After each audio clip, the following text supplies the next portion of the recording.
The clock on the kitchen wall was the loudest thing in the house. Tick-tock. 2:17 a.m. The little ranch house at the edge of Denver sat in a pool of sodium-yellow streetlight, the snow on the curb pushed back into gray piles. Inside, the lights were off, but the kitchen still smelled faintly of butter and maple syrup. A frying pan with a grease sheen leaned in the sink.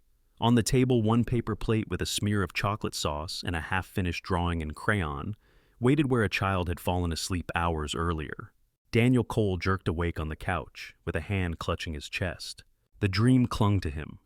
Jet engines' fluorescent light, a crowd at the Denver airport, Emily standing at the far end of the terminal with a backpack, and Lily's stuffed bear tucked under her arm, sneakers tapping the tiles, as she rose up on her toes to see over people.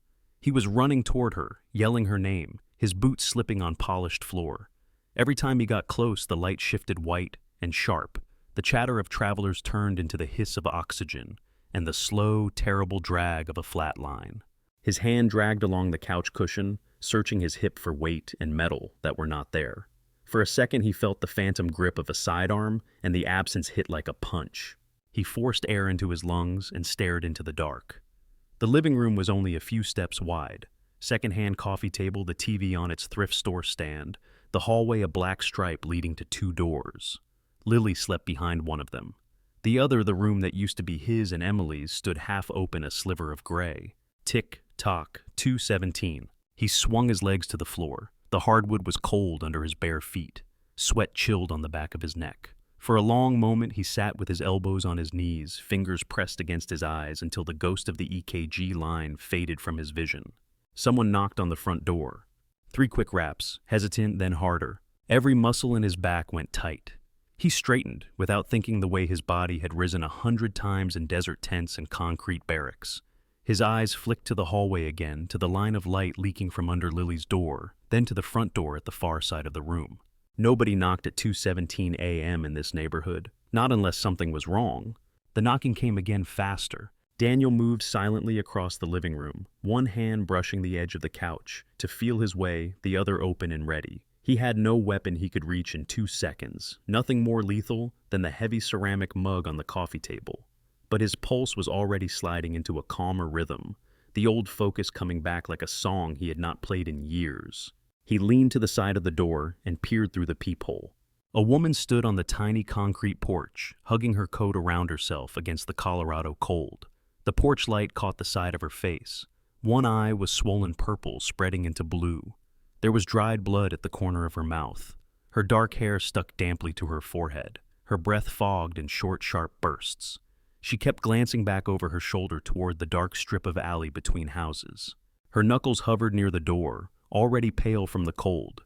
She looked like she had been running for a long time, and had finally run out of places to go. Daniel felt his jaw clench. He stayed where he was, turned, his head listened. The neighborhood was quiet. No engine idling, no gravel crunching under boots, just the distant hum of the highway and the soft hiss of wind moving through the pines behind the houses. "Come on," the woman whispered, barely audible through the door. "Please." He undid the deadbolt and slid the chain to its limit. The door opened 3 inches, just enough for the cold to slip in like a hand across his bare feet. "Ma'am, it's 2 in the morning, he said, voice low, steady. "You lost." Her eyes jumped to the crack. Up close, they were light brown and wild-ringed in red. "Are you Daniel Cole?" she asked. "Imbecile." A familiar tightness flickered in his chest. Names had weight when they came out of strangers' mouths at strange hours. "Who wants to know?" he said. "I saw your truck in the driveway," she said quickly. "The plates, the decal, you're Navy, right? Special warfare." His gaze flicked for half a second toward the side window, where his pickup sat under a silk of frost. On the back glass, under a film of dust, the Trident emblem still clung to the glass, faded but visible in the right light. "You got the wrong house," he said. Her hand shot out and caught the edge of the door, before he could swing it shut, fingers white with effort. "Please," she said. The word cracked in the middle. "They have my daughter." The chill in the doorway deepened. For a second, he swore the ticking in the kitchen stopped. "My daughter's bedroom is 10 feet from where you are standing," he said quietly. "You should lower your voice." Tears welled in her eyes, cutting clean tracks through the dirt on her cheeks. "I'm sorry," she whispered. "I know how it sounds. I know I look like hell. but I didn't know where else to go. Her name is Ava. She's 9. 9. Close enough to Lily's 8 that the words landed in his stomach like ice. He shook his head, the answer already forming. Call 911. Call anyone who is not me. He had left that world, buried it with Emily's coffin and a folded flag he had never accepted. You need the police, he said, or the FBI. They handle this. I can't, she said. Her fingers tightened on the door. The knuckles were scraped raw. They have someone in the department. They told me if I call the cops, they will know. They will move her or they will kill her. They're moving her at 4. I heard them. Please. Behind his sternum, something old and ugly stirred the part of him that measured distances and times automatically. 2 hours. Less by the time he found the place, if the place was even real. The part of him that had planned raids in cities whose names still came back to him in the dark began fitting invisible pieces together before he could stop it. He forced his shoulders to relax, or at least to pretend. This is not a safe house, he said. I have a kid in here. You can't bring this to my door. Her gaze flicked past him into the dark behind his shoulder. You already have it at your door, she said, and her voice was suddenly very calm, very flat.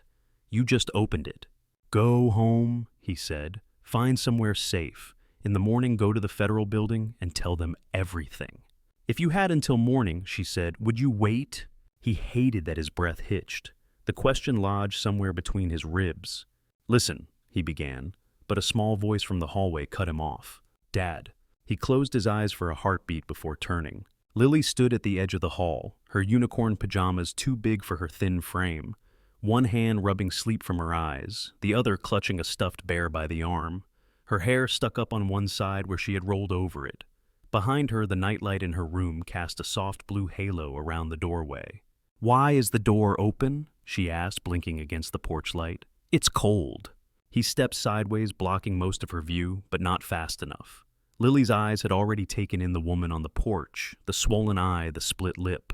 Her small face changed, the last fog of sleep burning away. Are you hurt? Lily asked. Diabd. The woman swallowed. For a second, she looked as if she might crumble right there on the porch. I'm okay, she managed. I just got a little lost. It was the first lie Daniel had heard her tell. It's late, he said, keeping his voice soft for Lily's sake. She needs directions, that's all. Go back to bed, bug.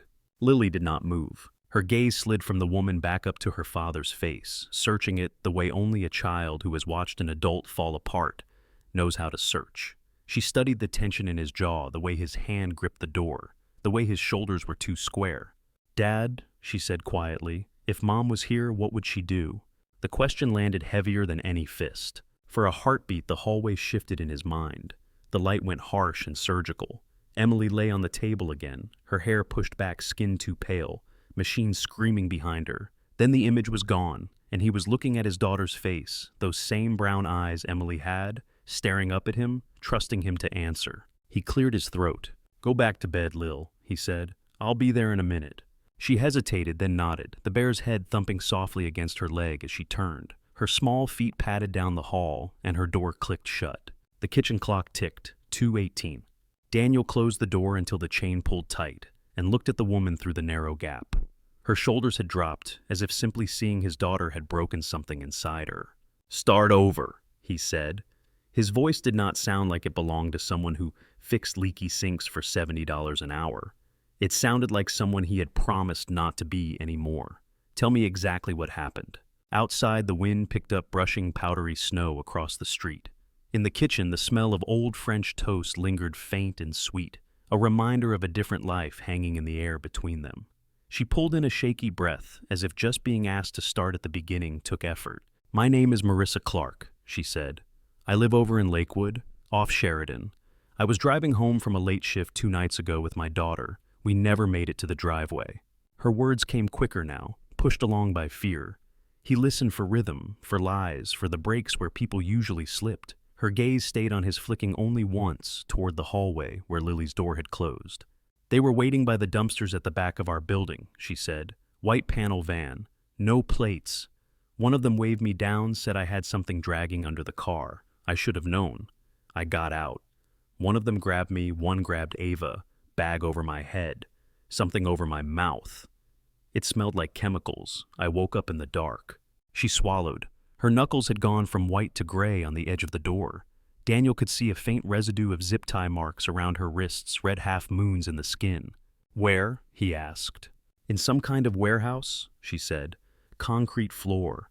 I could hear other women, some crying, one praying. I never saw them. They kept us separate. They kept Ava separate from me. Her voice went thin on the last words. She looked down for just a moment, as if steadying herself on her own shoes. They took us in and out of trucks, different places, mostly at night. I only saw the inside of the van. Then last night they brought Ava into the same building. How do you know it was your daughter? He asked. She sings when she's scared, Marissa said. She hums the Mickey Mouse song under her breath. She was doing it when they carried her past my door. For a heartbeat, the house felt too small. Daniel could hear the hum of the fridge behind him, the whisper of air through the vents, the faint rattle of the old window in the wind. How many men? He said. I saw 6, she said. There could be more. 2 of them always stayed near the office. One had a rifle. The others had pistols. They called the man in the office Jefe. He is the one who talks about moving product. Product? The word settled heavy between them. And you escaped, Daniel said. How? Her eyes fluttered shut, then opened again. He could see the calculation behind them. Who to trust, how much to admit. One of them got drunk, she said. He came into the room they kept me in. He tried to be clever with his hands. He unhooked one of the cuffs. I broke his nose with my head and ran. There was an exit by the loading dock he forgot to lock. Her voice shook now, anger braided into the fear. I heard them yelling behind me. I ran until my lungs burned. I hid behind trash cans when I saw headlights. I walked the rest. I saw your truck about an hour ago when I got to this street. The plates, the decal. I thought if anyone knew what to do, it would be you. Daniel let the silence sit for a few seconds. Snow scratched softly along the concrete outside. A car somewhere turned over, then faded. He opened the door a little wider, slid the chain off, but did not invite her in. The cold rolled in around their ankles. Why not go to the local station? He asked. Lakewood PD, the sheriff. You do not have to stand on some stranger's porch for this. Her expression darkened. They bragged about it, she said, about having a friend in uniform. They said if we ever talked, if we went to the cops, they would hear about it before the ink dried. One of them said the word detective like it was a joke. I do not know if it is true. I know they believed it. The headache that had started behind Daniel's eyes in the dream began to press again. He reached up and rubbed the bridge of his nose with his thumb. You are asking me to believe, he said slowly, that in the middle of the night you escaped from a group of armed traffickers who somehow have someone on the inside of local law enforcement, and the first thing you did was come here because you saw a sticker on my truck. Not the first thing, she said. The first thing I did was throw up in an alley. Then I ran until my legs stopped working. Then I saw your truck. He almost smiled. Almost. This is not a movie, he said. You need agencies, task forces, people with badges, not a guy who changes water heaters for a living. You are more than that, she said. You do not know me. I saw the way you moved when you came to the door, she said. I saw how you looked, past me, listened for cars, checked the shadows before you opened anything. That is not a plumber. Handyman, he said out of habit. Whatever you call it, she said. You checked threats first. I have been watched for 2 days by men who think women are stock. I know when someone is dangerous. Her eyes glistened. There was a steadiness there too, a hard line that had not cracked yet. I am not doing this again, he said quietly. I am not going back into that world. My daughter is down that hall. She has already had one parent die because I chose a mission over a flight home. Marissa stared at him. For a moment she looked more tired than afraid. I'm sorry, she said. I am sorry for what happened to your wife. Really. But if you do nothing, my kid dies because of the missions you did before. The men who took her, they came out of that world. I cannot reach into it. You can.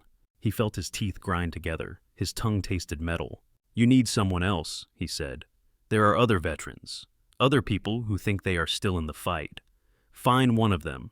Tonight you go to a motel, use a fake name, keep the lights off, and in the morning you go to the feds. I do not have until morning, she whispered. They said 4. They run trucks when traffic is dead. In and out before anyone blinks. He started to close the door, not slamming it, just easing it toward the frame. The way you close a lid over something you do not want to look at. Her hand slid from the edge, then flattened on the wood. She did not fight the motion this time. Her shoulders dropped. She looked smaller. If it was Lily, she said, the name soft, careful, would you wait for an office to open? The door stopped. He had not told her his daughter's name. Daniel felt his stomach drop in a slow, heavy arc. He pictured Lily's drawings on the fridge, the messy loop of her letters. He pictured her standing in the hall a few minutes ago, hair sticking up, asking what her mother would do. He pictured Emily laughing in the kitchen, on a Sunday morning flower on her cheek, the smell of coffee and French toast curling around them. Now he pictured a van door sliding shut with Lily inside it. His fingers tightened on the doorknob until the metal bit his palm. "How do you know my daughter's name?" he asked. Marissa blinked confused, then realization flickered across her face. "You said it," she said. "When you talked to her, you called her Lily. I am not following you. I am begging you." He replayed the last few minutes in his head and found his own voice soft in the hall. "Go back to bed, Lil. I will be there in a minute." The fear in his chest shifted shape, less like an enemy and more like a mirror. He knew the answer to her question. He had known it before she asked. If someone took his child, he would not wait for daylight. He would not wait for paperwork. He would not wait at all. That was precisely why he had locked the gun away. Why he had turned in the Trident and moved to a quiet street where the loudest sound at night was a kitchen clock. He let out a slow breath that clouded in the cold air between them. "You said warehouse," he said at last. "By the river. Can you get me close?" She nodded quick, as if the motion alone could keep her upright. "There is a sign on the road," she said. "Old logistics company. Most of the windows are broken. There is a smokestack and a water tower. The river smell is strong when the wind blows right." He stepped back from the door, just enough to let her see past him, into the dim living room and the narrow hall. No farther. "You are not coming inside," he said, "but you are not leaving yet either." Her lips parted. "Does that mean you will help?" she asked. "It means I'm going to think," he said, "and you are going to stand there and answer every question I have, clearly." He glanced once more at the closed door at the end of the hall. The nightlight under the crack painted a faint blue line on the floor, a small steady glow in a dark house. Then he turned back to the woman on his porch, to the bruises on her face, and the way her hands shook, and the way she still stood there anyway, and he began to ask about streets and exits and the number of steps from one door to another. The questions came out of him in a calm, flat line, the way they used to in rooms a long way from Denver. "How big is this place?" "Big," Marissa said. "High ceiling, rows of shipping containers in the middle, offices on a raised platform along one side. There is a staircase. Metal. Windows. Most of them broken," she said. "On the second floor. Some boarded. I could see streetlights through the cracks when they moved me. Entrances. Big rolling door for trucks at the front. Smaller door by the loading dock on the side. That is where I ran. There is a door from the office to the outside too, I think. I heard it slam a few times." He nodded, filing each piece where it belonged in his head. "Cameras. I saw one above the big door," she said. "Red light blinking, maybe more, but I did not see them." "Inside," he said. "Do they watch the floor from the office?" "I heard them talking about the screens," she said, "laughing when someone fell. That might have been another place. They moved us. I am sorry." Her shoulders tensed as if she expected him to be angry at the gaps in her memory. He was not. Memory under stress did strange things. 3 clear details meant more than 10 fuzzy ones. "Smell," he said. "You mentioned the river." "It smells like wet metal and dead fish," she said, "like when the drains back up after rain. The floor was damp by the dock." He pictured it. Older industrial strip near the South Platte. Warehouses left behind when companies chased cheaper space farther out. Places with broken security and long, dark nights. "Cars," he said. "Trucks. Vans." 2 white vans, she said. 1 pickup, dark, loud muffler, license plates covered in mud. He listened until her voice began to sound thinner, stretched. Finally, he stepped back. "Wait here," he said. "Do not go into the yard. Do not stand in front of the windows. If anyone but me comes near this house, you run." "Where?" she asked. "Anywhere that is not here." Her lips pressed together. She nodded. He closed the door, fully slid the deadbolt into place, and engaged the chain again out of habit. For a moment, he leaned his forehead against the wood eyes shut. Tick, tock. He pushed himself away and moved down the hall, feet silent on the boards. The line of blue from Lily's nightlight still glowed under her door.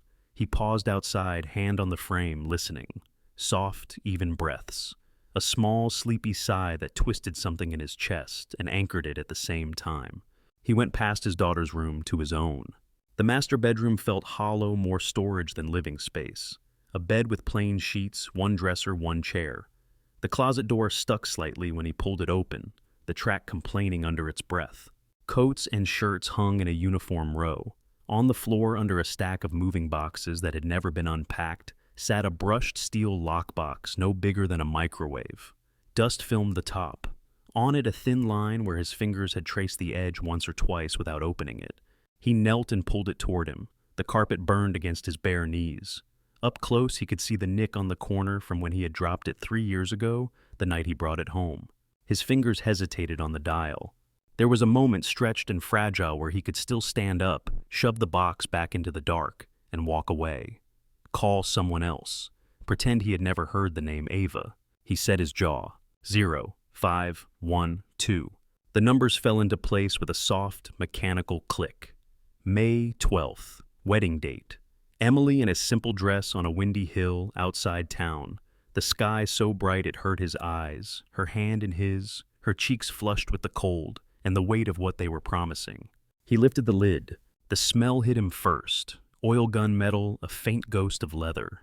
Beneath the foam padding lay the Glock, the finish worn at the edges from years of holsters that were now in a landfill somewhere. The slide rested forward, the magazine well empty. Beside it, 3 loaded magazines, their brass caps dull in the dim light. Under the tray lay a folded canvas vest, with ceramic plates lighter than he remembered, yet suddenly very heavy in his hands. On top of it, where he had left them, were 3 photographs. Emily laughing beside a campfire, hair and a knot soot on her nose. Emily, in a hospital bed, skin pale. Lily, a pink bundle on her chest, both of them looking exhausted and stunned and impossibly happy. The 3 of them on a blanket at a park, Lily a toddler between them reaching for his fist. He picked up the last photo and held it for a few seconds, the edges bending under his grip. Something pinched behind his eyes. He set it carefully on the top shelf of the closet where it would be hard to step on, harder to ignore. He took the pistol out. It fit his hand as if no time had passed. The slide drew back with a familiar resistance, the chamber gleaming empty. He checked it without even thinking of the sequence, then seated a magazine with a solid smack and eased the slide forward. The weight settled into his palm, into places in his muscles that had not forgotten their work. He slipped the extra magazines into the slots in the vest, then shrugged the vest over his head. The straps hung looser than they once had. Less gym, more late nights hunched over invoices and science projects. He tightened them until the plates sat snug against his chest. In the bathroom, the mirror over the sink reflected a man he knew and did not. Brown hair starting to gray at the temples. Lines around his eyes carved deeper by the last 3 years. Shoulders still broad, but there was a softness at the edges civilian life had given him. The vest under the faded navy t-shirt pushed his shoulders back. The Glock at his belt under the hem of the shirt pulled his posture into an old alignment. For a second he saw himself as a stranger might, not the guy who fixed the neighbor's garbage disposal. Something sharper, harder. He turned off, the light walked back down the hallway and stopped outside Lily's room again. He cracked the door just enough to look in. She was a small shape in a tangle of blankets, hair spread across the pillow, the stuffed bear tucked in under her chin. The glow from the nightlight painted her cheek in soft blue. "I will be back." He breathed so low it was almost no sound at all. He closed the door until only the thin blue line showed at the bottom, then went to the kitchen. Marissa's phone lay on the counter where he had set it, a cheap model case chipped at the edges. He woke the screen thumb sliding over the smeared glass. Ava had its own contact. He opened the thread. The last message had a week-old timestamp, a picture of a half-eaten ice cream cone, and a misspelled complaint about math homework. Daniel typed with his thumb. "Mom's friend is coming to get you. Do what he says. You can trust him." He stared at the words, then erased his name, erased anything that pointed back to this house, and hit send. A thin bar crawled across the top of the screen. Delivered. He went into the settings and cleared the sent message, then the recent call list. It would not stop anyone determined, but it would blur the path. Marissa was where he had left her when he opened the door again. She hugged herself against the cold breath, a pale cloud. Her eyes jumped to the dark shape of his shirt, the way it hung a little stiffer over his torso, then to the way his right arm stayed a fraction closer to his body than his left. "You changed?" she said. "Grab your keys," he said. "We are taking your car. Lights off when we get close. You park where I tell you, then do what I tell you." She nodded quickly, as if afraid he might change his mind if she moved too slow. "Thank you," she said. "Do not thank me yet," he said. He stepped out onto the porch, locked the door behind him, and checked the knob twice. The October air cut through the cotton of his shirt and the canvas of the vest bracing. The street lay quiet snowbanks glowing under the streetlight. Somewhere in the distance the river moved in the dark, carrying cold water past brick and steel and concrete.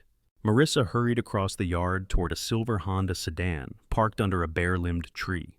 Daniel followed the weight at his waist and chest, an old, unwelcome certainty. The Honda's engine turned over with a tired growl. Marissa gripped the wheel so hard her wrists shook. Daniel slid into the passenger seat and laid the Glock on his thigh, for a second feeling the weight, before tucking it inside his waistband at the small of his back, shirt pulled over it. "Seatbelt," he said. She clicked it into place, hands barely steady enough to find the buckle. They pulled away from the curb tires crunching over frozen slush. The streetlights thinned as they left the neighborhood.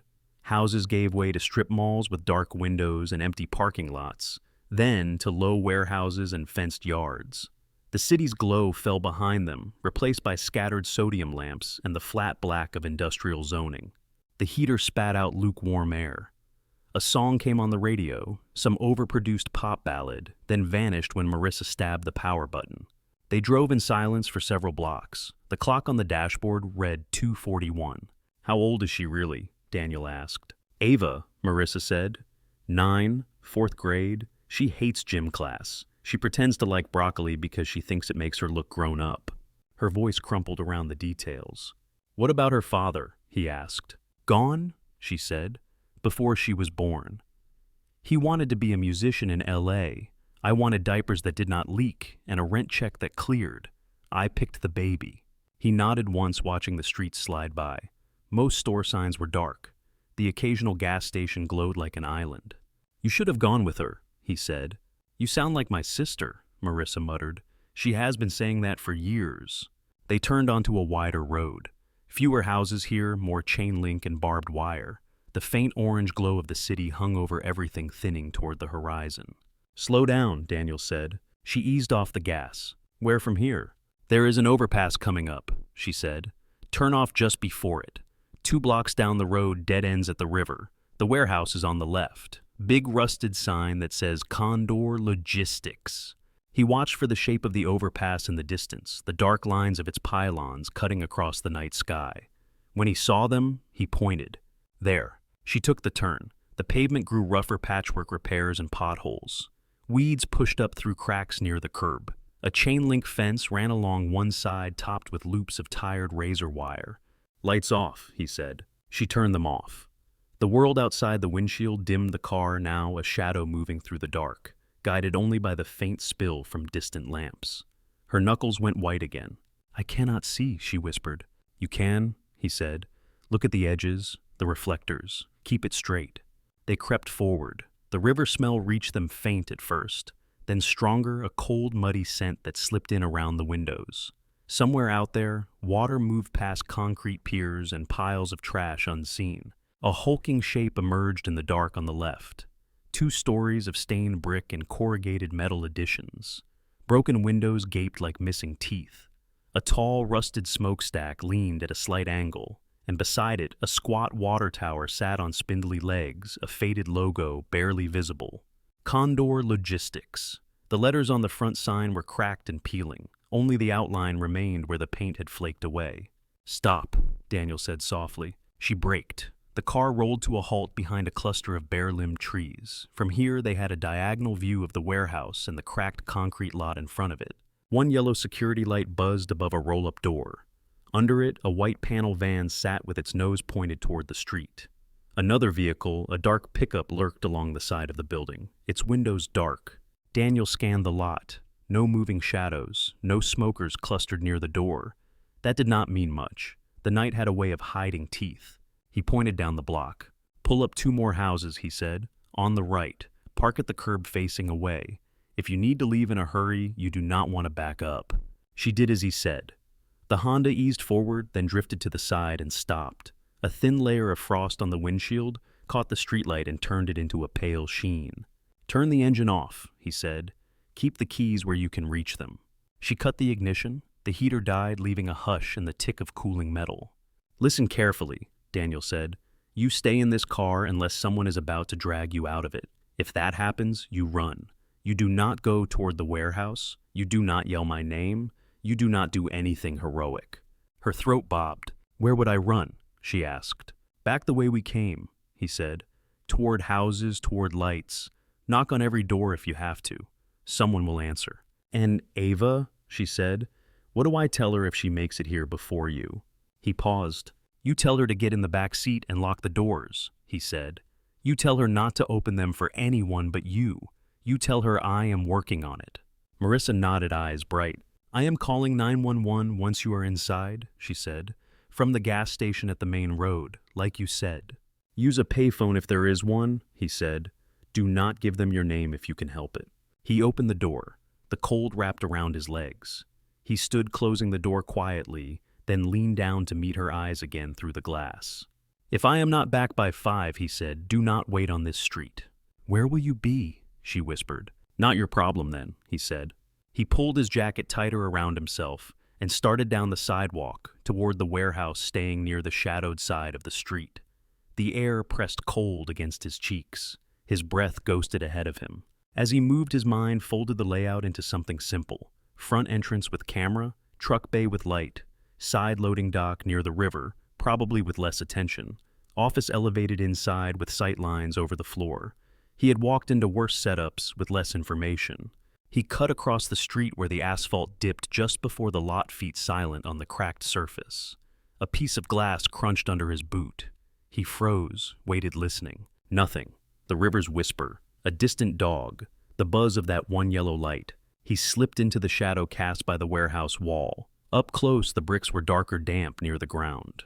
Graffiti sprawled across them in white and neon spray paint, names and tags layered on top of each other. The truck bay door was closed, a steel slab with streaks of rust running down from the hinges. Above it, a camera sat on a rusty bracket lens pointed down at the lot. A small red indicator glowed on its side. He kept his face turned away, hood up, moving past into deeper shadow along the side of the building. The side yard held stacks of pallets and a few rusted drums half buried in weeds. A narrow sidewalk hugged the wall, leading toward the rear. At the far corner, a smaller metal door waited, paint-peeling handle streaked where hands had grabbed it over the years. Daniel crouched behind a pile of pallets and watched. Movement, a flash of orange near the door. He shifted, squinting. A man leaned against the wall, one foot braced behind him, a cigarette burning between his fingers. Smoke curled up into the cold air. His jacket was open over a t-shirt, Hans bare despite the temperature. A pistol rode his hip in a cheap nylon holster. He took a drag, eyes half closed, then pushed off the wall and walked a lazy circuit along the side up to the corner, back to the door. Not much discipline in the stride. No radio at his shoulder. This was not a professional security guard. Daniel watched him complete the loop, twice counting silently, 20 steps to the corner, 10 seconds lean, 20 back. On the third return, when the man stopped near the door and leaned his head back against the metal, Daniel moved. He slipped from behind the pallets, keeping his body low, feet finding quiet patches between gravel and debris. The wind covered what little sound he made. The guard's head turned slightly, sensing something, or just listening to the night. Daniel was already close. He closed the final distance in 3 long strides. His left hand clamped over the man's mouth, fingers digging into the stubble along his jaw. His right arm wrapped around the neck bicep against carotid forearm, against the other side wrist, locked behind the head. The man jerked, eyes flying open, cigarette dropping to the ground. He clawed at Daniel's arm legs, kicking heels, scraping the concrete. Daniel tightened his grip and shifted his weight, keeping them both upright, using the guard's body as a shield in case anyone glanced this way. The struggle lasted seconds. Then the man's knees softened. His weight sagged. Daniel held on a few beats more, feeling for the slack, then eased him down behind the pallets, lowering rather than dropping. The man's breath rasped once, then fell into shallow, steady pulls. Unconscious, not dead. Daniel checked quickly for weapons, sliding the pistol from the holster and tucking it into his own belt behind the Glock. A cheap folding knife came from the man's pocket. He set it aside out of reach. He pulled the guard's arms behind his back and used a plastic zip tie from his vest to bind the wrists, another for the ankles. The man would wake up with a hell of a headache and cold concrete under his cheek. That was his best-case scenario tonight. The cigarette had burned itself out on the ground, a small spiral of smoke fading into the air. Daniel smoothed his jacket, exhaled, and stepped up to the metal door. He put his ear against it. Inside, the warehouse hummed faintly with distant machinery noise, more likely a refrigerator or a small generator than any large equipment. He could hear muffled music, bass thumping, and the murmur of male voices not close to this door. He tried the handle. It turned. The door opened a few inches with a soft scrape. A breath of air washed over him, colder even than outside, carrying the smell of dust oil, old wood, and something else. Sweat. People. He slipped inside and eased the door shut behind him until the latch caught. Darkness folded around him. A few bulbs high overhead cast cones of weak yellow light, leaving big stretches of shadow between them. His pupils adjusted, pulling shapes out of black. The warehouse space was wide and deep. Metal pillars marched down the length of it. In the center, shipping containers stood in double rows, stacked two high, mostly blue and red, their doors facing narrow aisles. Some had numbers stenciled on the sides. Some bore the logos of companies that had gone under years ago. Along the far wall, an office structure jutted out over the floor built of plywood and cheap glass, a balcony with a metal railing running along its front. Light spilled from the windows. Shadows moved inside. Laughter floated down in bursts. On the closer end, near where he stood, a wooden staircase climbed to the office. The steps looked old and sounded older, not his first choice. He stayed on the ground. He moved along the wall, keeping his back to the concrete eyes scanning the aisles between containers. He saw no one on the floor, no patrols, no idle guards. The men upstairs felt secure. His boots made almost no sound on the concrete. Every now and then a bit of grit shifted under his weight and clicked. Each time he paused and listened until his own heartbeat stopped ringing in his ears. He passed a stack of crates and a pile of shrink-wrapped boxes with labels in Spanish. The smell of river water seeped in from somewhere behind the container wall, mixed with the sharp tang of cleaning chemicals and the sour hint of old sweat. From beyond the second row of containers, from somewhere toward the middle of the maze, came a small sound. Not music, not a man's voice, a thin hitch in the air, the faintest echo of breathing that tried not to be heard.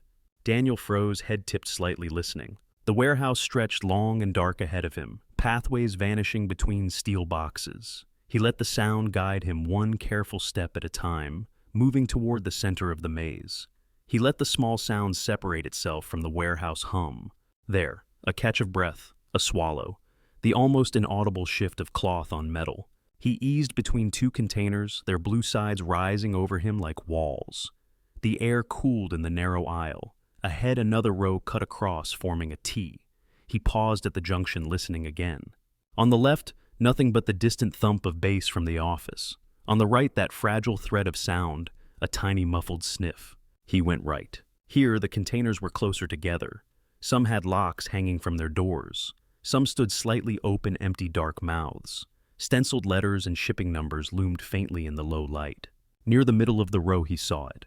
A container with a door painted a faded green, its padlock newer than the others, shiny brass catching a drop of light from a bulb far overhead. Behind that metal skin came the sound again, barely there. He stepped up to the door and laid his palm flat against it. Cold. The steel carried a slight vibration from the music in the distant office. He leaned close, pressed his ear to it, held breath on the other side. Then quietly a voice. "Mom?" The word was so soft it almost did not make it through the wall. He knocked once with his knuckles. "Not your mom?" he said, voice pitched low. "A friend of hers." Silence. Then a shuffle, as if someone sat up too fast and smacked a shoulder into the wall. "If you are real," the voice whispered, higher and thinner now, "say her name." "Ava," he said. He checked the aisle behind him, then the catwalk of the office above, listening for any change in tone, any pause in the laughter. Nothing. "The woman who sent me is hurt and scared," he said, keeping his mouth close to the door. "She walked a long way to find someone who could help. That is why I'm here." On the other side of the metal, something scraped. "They said she is dead," the girl said. They said she was too slow and they put her in the river. They lie, he said. It is what they do. She is not in the river. His hand went to his vest fingers, finding the small bolt cutter clipped inside. Not the heavy jaws he would have liked, but enough for a cheap lock. You are going to hear a noise, he said. It will be loud. It is just the lock. You stay back from the door until I tell you. Are you a cop? She asked. East. No, he said.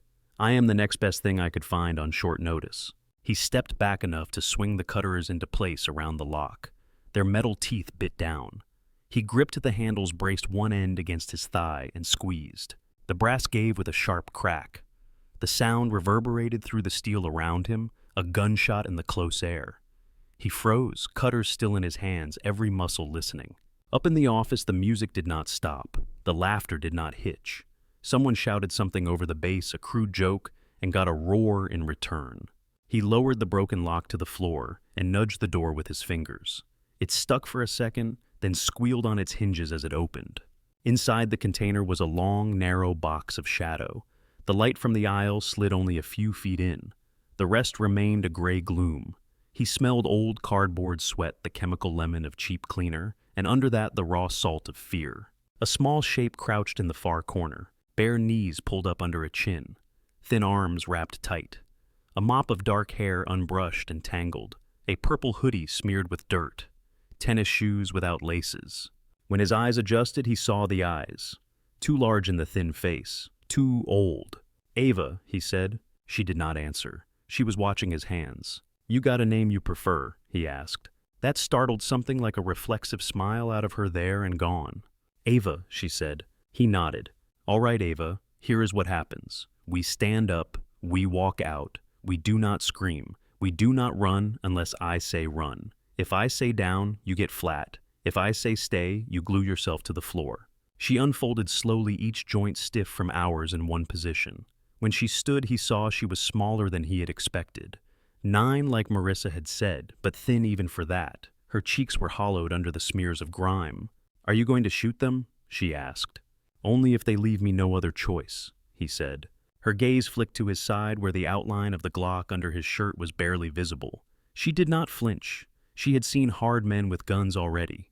My mom does not like guns, she said. Mine did not either, he said. We will try to keep this quick. He stepped out into the aisle and motioned her to stay just behind him, close enough that if he stopped short, she would hit his back. Her shoes whispered on the floor. They moved down the row the same way he had come, but slower. His senses split now between listening for danger and tracking the small presence at his back. Near the end of the aisle, he held up a hand. She stopped without needing a word. He leaned out just enough to scan the open space of the warehouse. Office lights still burned above. The balcony was busy shadows. No one had come to the floor. They headed for the side wall, where the door he had used waited in darkness. They made it 3 aisles before something shifted. Not sound, light. For a heartbeat, the yellow glare from the office windows dimmed, then brightened. The music cut off in mid-verse. The laughter stopped. A chair scraped loudly. Turn that back on, a male voice barked. I was listening to that. No, shut up, another voice said sharper. Did you hear that? Daniel's heart thudded once heavy. He pushed Ava back into the shadow between 2 containers with a gentle pressure on her shoulder. Hands on your ears, he murmured. Stay small. She slid down the side of the container, tucking herself tight, arms wrapped over her head. He slipped forward to the edge of the aisle and watched the office. Silhouettes moved behind the glass. Someone crossed to the light switch. The overhead bulbs brightened. Another figure went to the balcony railing and looked down at the floor hands on the metal. Carlos, the man called. His voice carried easily. You still breathing down there? Silence on the warehouse floor. Hey, stop screwing around. Answer me. Daniel scanned the pallets near the side door in his mind, the unconscious guard hidden behind them. Wrists bound. No answer would come. Get your lazy ass up and check on the cargo, the man said. Jefe wants a status before we load. No one moved. Then a different set of footsteps pounded along the office balcony down the inside stair. The metal steps rang under the weight. Daniel checked the distance. From the bottom of those stairs to the green container was maybe 30 yards, with a straight line of sight between the stacks. He went back to Ava. Change of plan, he said. We have to move faster. Her eyes were wide in the dim. She nodded, teeth worrying her lower lip. You see that door over there? he said, pointing past the containers toward the thin glow leaking around the side entrance where he had come in. Metal by the pallets. She peeked. She nodded again. That door goes to the outside. Once I tell you, you run for it. You do not look back. When you get outside, you go straight and then left. Stay low behind whatever you can.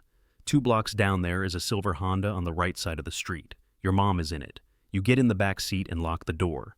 Do not open it for anyone who is not her. What about you? She whispered. I will be behind you, he said. Now, if someone gets in your way, you do not talk to them. You go around. He turned her face toward his with a finger under her chin until her eyes met his. Say it back to me, he said. Door straight left, silver Honda, back seat, lock the doors, she recited almost too fast. He nodded. Good. When I say go, you go. If you hear something loud, you go faster. Footsteps on the concrete now. The man from the office reached the floor. Daniel saw his shadow long before he saw him. He wore a leather jacket over a shirt, untucked jeans boots that had seen real work. A pistol sat at the small of his back. He walked down the center aisle, head turning, as he passed each locked container. Closer. Daniel eased the Glock from under his shirt. The weight was solid, familiar in his hand. He took a breath, filled his lungs, let half of it out. The man reached the row where Ava had been. The hell, he muttered. His hand grabbed the lock that was no longer there. Metal clanged against metal. The empty hasp swung under his fingers. He pulled the door open. The container yawned, echoing. Jefe, he shouted. We got a problem. Noise exploded from the office. Chairs scraping, voices, commands in Spanish. Multiple sets of footsteps clattered toward the stairs. Go, Daniel said. Ava ran. She shot out of the shadow like a small animal flushed from cover shoes slapping the concrete. She sprinted along the aisle he had pointed out, arms tight to her sides, head down. Her hoodie flapped behind her. Hey! The man at the open container yelled. Hey, stop! His hand went for the pistol at his back. Daniel stepped out enough to see his center mass and fired. The warehouse amplified the shot into a boom. The man jerked sideways, hit in the shoulder, and spun his gun, dropping from numb fingers. He crashed into the side of the container, slid to the floor, swearing. Up on the balcony, bodies crowded the railing.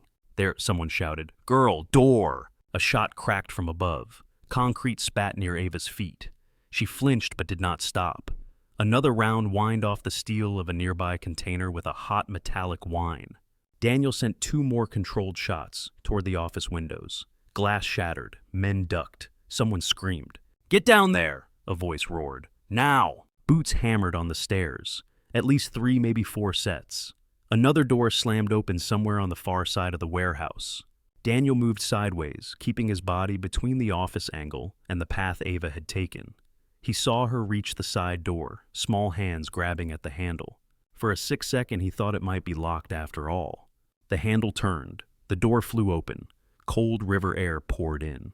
She slipped through, vanishing into the night. He exhaled a breath he had not known he was holding, and dove behind the nearest forklift, crouching low behind its steel frame, as the first of the men from the stairs hit the floor. The forklift took the first rounds with a sharp metallic thud. Sparks spat off the frame. A tire hissed as a bullet chewed through rubber. Daniel tucked in tight behind the engine block. The air smelled of oil and hot metal. Concrete dust tickled his nose. He counted the shots. 3 from the man nearest the stairs. 2 more from farther back. 1 wild round ricocheted off a container and went whining into the rafters. These were not soldiers. They fired too fast, too high, fingers clenched around triggers instead of tapping them. He rolled to one knee, leaned a fraction out, and saw a shape moving along the edge of a stack of boxes, pistol extended in a comic book stance. Daniel put his sights on the man's hip and squeezed. The round took the leg just above the knee. The man howled and dropped guns skittering across the floor. He is there, someone shouted, voice breaking. Another figure burst from behind a crate, trying to sprint across the open gap toward a stack of pallets. Daniel fired twice. 1 shot missed clean. The second clipped the man's shoulder and spun him sideways into the concrete. He lay there, groaning, hands pressed to his arm. Bullets chewed at the forklift again. 1 punched through the thin metal beside Daniel's head, slapping the ground near his foot. He ducked, lower jaw tight. He could feel his heart pounding, but it was not wild. It had a measured beat matching the slow in and out of his breath. The edges of his vision sharpened. The space around him seemed to separate into lanes and angles, pathways of shot and cover. A head popped up behind a crate, eyes wide above the barrel of a pistol. Daniel fired once. The crate splintered. The head vanished. Up on the balcony, a face appeared at the edge of a broken office window, a rifle barrel following. Daniel snapped a shot at the glass. It blew inward. The face dropped like a puppet with strings cut. Shouts in Spanish overlapped. Get around him. Watch the door. He hit Luis. One voice cut through the rest, lower, steadier, soaked in command. Stop shooting like idiots. The gunfire stuttered, then ceased. Echoes fell away into the rafters. The sudden silence throbbed against Daniel's eardrums. He stayed where he was, one knee down, Glock-ready ears straining. His lungs pulled in air that tasted of burned powder and concrete. Footsteps crossed the office above. One set, not hurried. The murmur of argument tracked after it, muffled by glass and plywood. Jefe, we should go. Not yet. You saw what he did. Not yet. A door opened, closed. The footsteps descended the metal stairs. The staircase sang under the weight, a regular clank that carried across the warehouse. No one else followed. Daniel leaned closer to the forklift frame and angled himself to see the bottom of the stairs. His finger rested alongside the trigger, not on it. The man who came down did not look like the others. He was lean, maybe late 30s, with hair cut short at the sides and longer on top, swept back. His clothes were simple: dark jeans, black boots, a charcoal button-down shirt with the sleeves rolled to the forearms. Over his shoulder hung a sling. On that sling rested a rifle. An AR variant, compact, the barrel tipped with a flash hider. His hands rested on it loosely, fingers not near the trigger, but close enough. He walked out from the bottom of the stairs as if he owned the floor, eyes scanning the shadows without hurry. He did not favor either side. His posture did not scream threat, but it hummed with it. He paused near the fallen man, clutching his shoulder, and glanced down. Get a tourniquet on that, he said in Spanish. If you bleed out, it will be because you are stupid, not because of him. The injured man laughed weakly through his teeth. The others stayed behind cover, waiting. The newcomer stepped farther into the open turning until he faced the forklift. His eyes slid over it and settled, precise, almost amused. Senor Cole, he called, his accent light, his English crisp. You picked a good piece of cover. The engine block is an old favorite. Daniel did not answer. He shifted his weight, listening for movement on his flanks. Nothing yet. You are thinking you can wait me out, the man said. You hope your little friend made it to the door and that her feet can take her the rest of the way. You hope I slip. I had those same hopes once. He let the rifle hang, both hands visible. He lifted them slightly, palms out. I am going to step a little closer, he said. If you want to shoot me, at least we will finally look each other in the eye. Daniel slid along the forklift, just enough to see him. He brought the Glock up, sights aligning on the man's center chest. Their gazes met across the open span of concrete. Up close, the man had the kind of face that might have been handsome without the tension pulling it tight. Thin nose, strong jaw, a faint scar bisecting his left eyebrow. His eyes were dark, steady. You do not remember me, he said. Should I? Daniel said. The man smiled, a small, crooked thing that did not reach his eyes. Not me, he said. Men like you do not remember the little people. You remember coordinates, call signs, mission names, not faces, but you remember what you did. He took another slow step forward, then another, until he reached a paint mark on the floor, a faded red line that might once have marked a loading zone. The muzzle of his rifle stayed pointed at the ground. 10 years ago, he said, there was a market in Fallujah, bread, fruit, cheap cigarettes, kids running around, men arguing about soccer. It was a good day, sunny, the kind of day my mother would have said was a blessing. The name cracked open a door in Daniel. Fallujah called up heat waves and dust, the smell of diesel and trash, the constant rattle and low boom of a city at war. He did not let it show on his face. A patrol came through, the man continued. Armored trucks, men with helmets and glasses and guns. People moved to the sides like they always did. Then someone fired from a rooftop. 1 shot. 2. He held up that many fingers, palm turned toward himself. When the echoes were still in the air, the men in helmets opened fire in all directions. They did not see who they were shooting. They did not care. His eyes did not leave Daniel's. You were there. Daniel's throat felt dry. I have been a lot of places, he said. Fallujah was part of the job. The man nodded slowly. It was your job, he said, to come into my streets and turn them into shooting galleries. He tapped his own chest with 2 fingers. "My name is Diego Morales," he said. "My brother's name was Mateo. He was 22. He drove a truck delivering flatbread to market. That day he parked his truck and went to buy cigarettes. When the shooting started, he ran. His hand slipped from his chest and hung at his side. He ran straight into the angle of your fire," Diego said. "You hit him in the back, twice.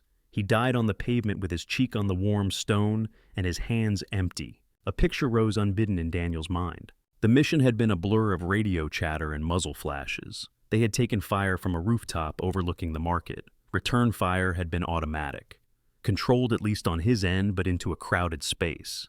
Afterward, medics had moved among the bodies that lay in the dust, checking pulses, closing eyes. There had been a young man in a gray shirt, jeans soaked dark, no weapon near his hands, just a crushed pack of cigarettes, one filter bent. Daniel remembered that detail because it had made him feel sick. He did not remember the man's face, not until now when Diego's features offered a matured version. "The report said 17 civilian casualties," Diego said. "The men in suits called it regrettable. The man who signed it wrote that the soldiers involved followed protocol." He tilted his head. "You signed that report, did you not?" Daniel exhaled. "I signed what I was given," he said. "I wrote what I saw." "You did not see my mother," Diego said. "You did not see what was left of her when they brought my brother home in the back of a pickup because the ambulance was too busy. You did not see my family after that or the years that came. You moved on to the next city, the next rooftop, the next mistake." His voice had not risen. That made it worse. "You think you are the only one who lost something?" Daniel said, the words sliding out sharper than he intended. "You think we came back whole?" For a moment, silence stretched between them, thick as fog. "No," Diego said at last. "I know you did not. I know you brought ghosts home. I am counting on them." He took a small step to the right, toward the unconscious guard near the pallets, putting himself in a position where the men hidden behind crates could see him more clearly. "You put your toys in a box," he said. "You moved to a quiet street. You told yourself you were done. You buried your wife and you wrapped your guilt around your daughter like a blanket." Daniel's grip on the Glock tightened. The safety ridges under his fingers dug into his skin. Diego's eyes flicked toward the side of the warehouse where the door to the night stood. No sign of Ava. Her absence there was its own presence. "When I found you," Diego said, "you were fixing pipes and eating pancakes with your kid. You were almost convincing. I could have let you stay that way. Many of us tell ourselves stories. We pretend time changes things." He shrugged a small lift of one shoulder. "But I could not leave it," he said. "I watched my mother die without a son. I watched my neighborhood die without any apology. Someone had to balance the weight, so I made a plan." He raised one hand, counting on his fingers as he spoke. "First, I needed to find the man who pulled the trigger. Records, units, tours. Not so hard if you know who to ask. Second, I needed a pressure point. Your daughter would have been an obvious one, but I am not a monster. I do not hurt children for the sake of hurting them." He paused. "Not if I can avoid it." The words lay there cold and honest. "So, I found a different way," he said. "I found a woman who owed the wrong people money. I found her child. I let those wrong people take an interest. I arranged for a van and a warehouse and a timetable. I left breadcrumbs that a man like you could not ignore." His gaze sharpened. "I handed you a scenario so similar to the ones you used to walk into that you could not help yourself. You did what you always do. You put on armor, you picked up a gun, you walked into the dark. A distant siren rose and fell somewhere outside, faint through the walls. Not close. Not yet." Daniel heard it but did not glance away. "So what now?" he said. Diego smiled again, a slight baring of teeth that carried no warmth. "Now," he said, "we see what kind of man you really became in all that quiet." Diego let the words hang in the space between them. The rifle still rested loosely on its sling barrel, lo, his hands empty. "Here is the problem you have now," he said. "There is a girl who is not yours, who has already brought you back into a life you promised to leave. There is also a girl who is yours, sleeping in a bed with a nightlight and a bear." His eyes did not blink. "If you die here," he went on, "your daughter wakes up to strangers at the door. She grows up with stories about how her father could not stop walking into gunfire. They will say you were brave. Maybe she will believe it. Maybe it will make her hate you."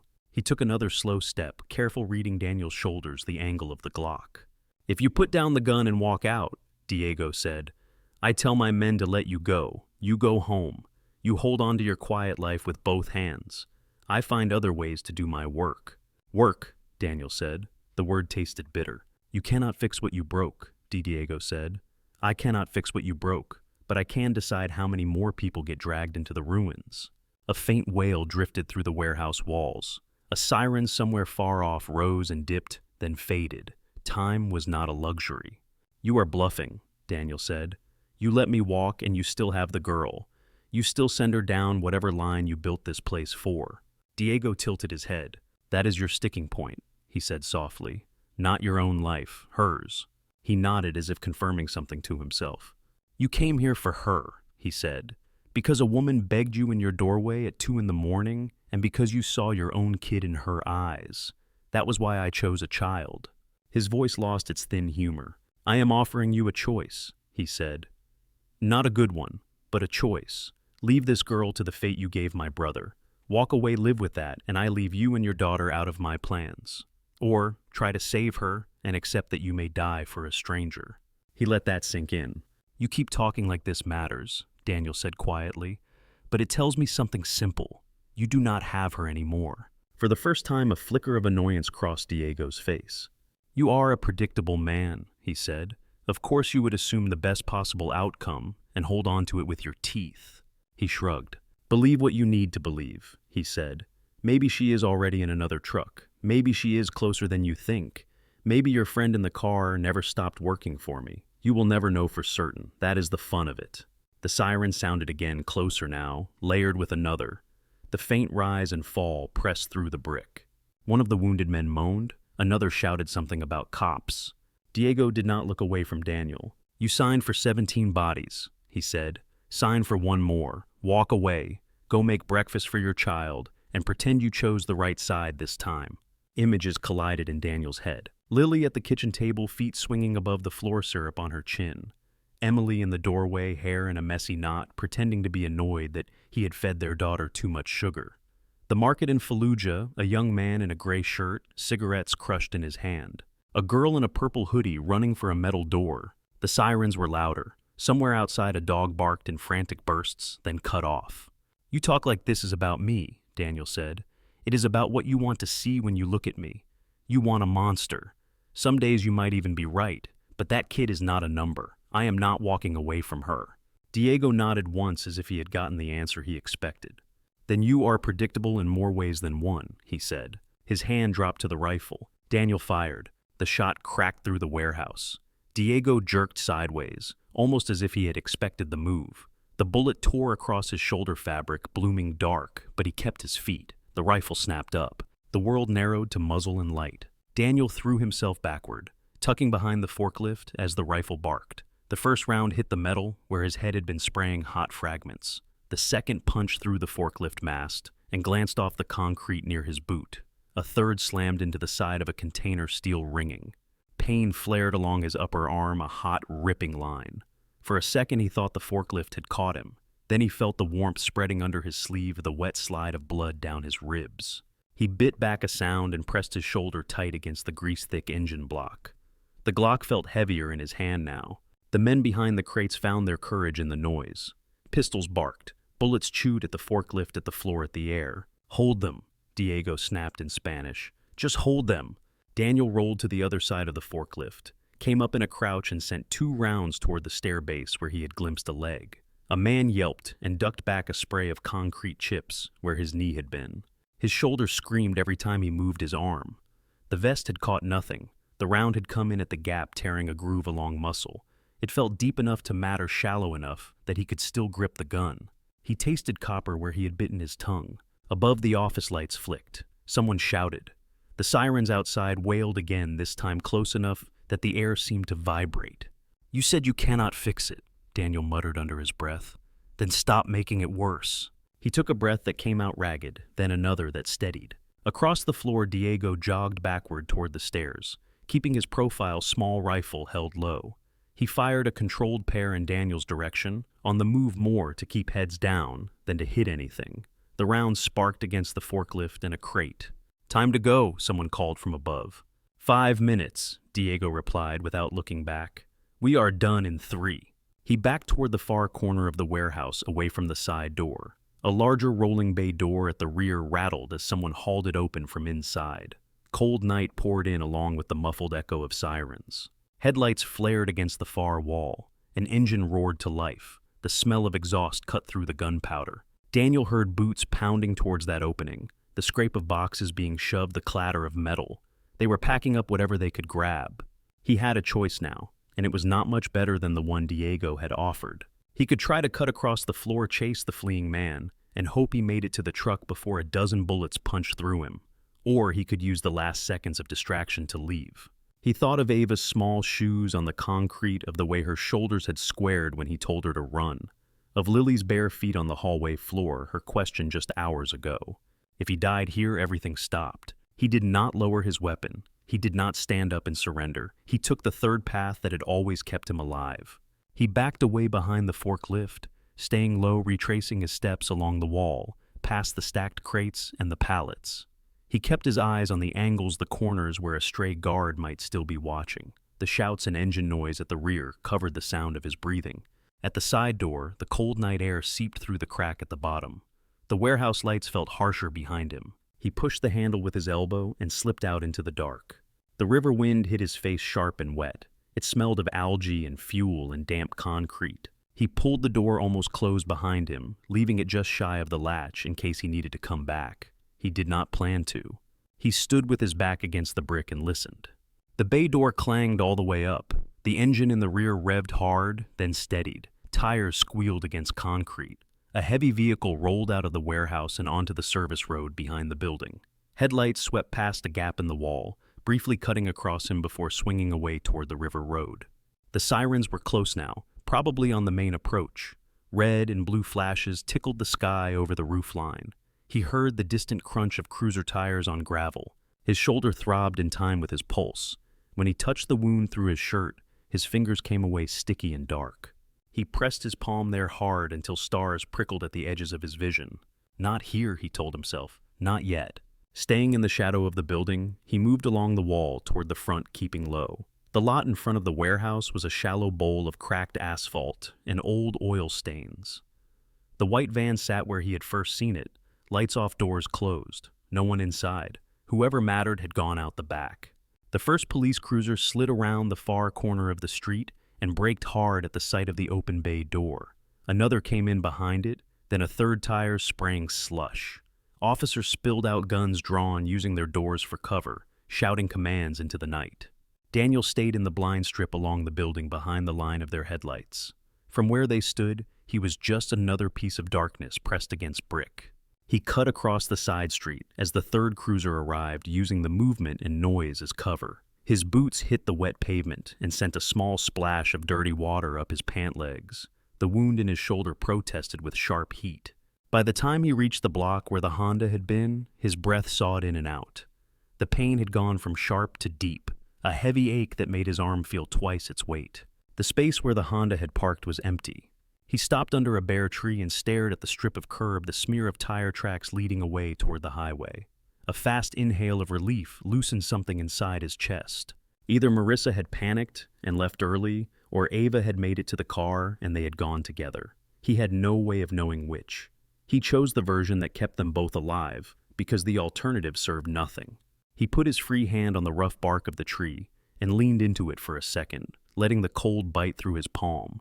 His head swam. The night around him blurred at the edges. Farther down the block, a single streetlight flickered, then steadied. The river smells still hung in the air, mixing with exhaust from the cruisers and the faint sour of the warehouse behind him. He straightened, adjusted his jacket to hide the dark patch spreading across his shoulder, and began to walk. The road back toward the main drag felt longer than it had on the way in. Each step jarred his arm. His fingers tingled. His breath formed small clouds in front of him, rising and disappearing in the cold. Behind him, police voices echoed along the industrial strip, short-clipped commands, the crackle of radios. Someone yelled about blood on the floor. Someone else called for an ambulance. He kept going, head down. Block by block, the warehouses gave way to smaller buildings, then to the first sleepy houses with their porch lights off and curtains drawn. Sprinklers had left frozen fans of ice on some lawns. A newspaper lay forgotten on a stoop. He turned up his collar, feeling the weight of the Glock at his back, the press of the vest against his ribs, the hot wetness cooling on his skin. He thought of the kitchen clock at home. Tick, tock. The numbers would have moved on while he was here. The night had not waited for him.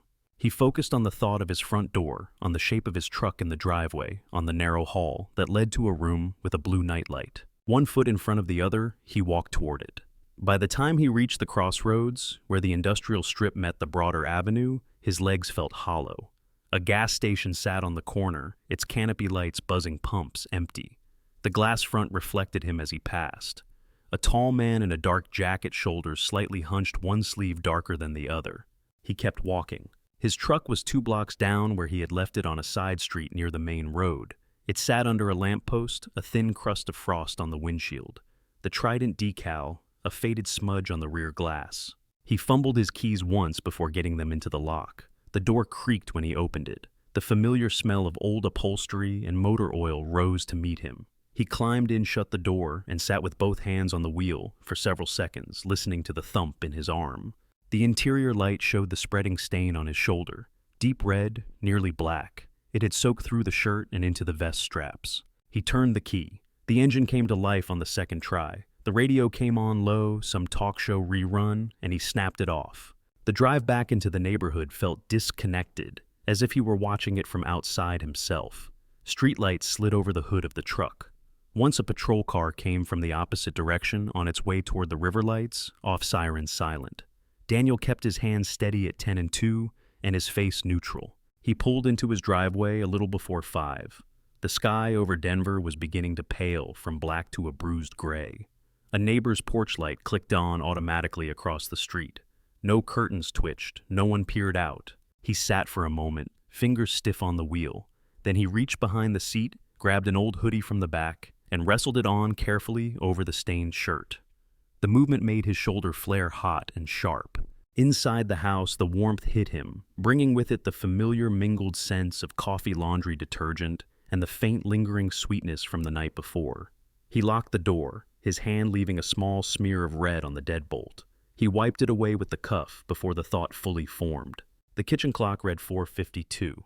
Tick, tock. He moved straight to the bathroom. The overhead light was too bright after the dark streets. It stabbed into his eyes and made the edges of the room buzz. He blinked against it and closed the door with his foot. In the mirror, he looked worse than he had expected. His face was paler than usual, lips pressed tight.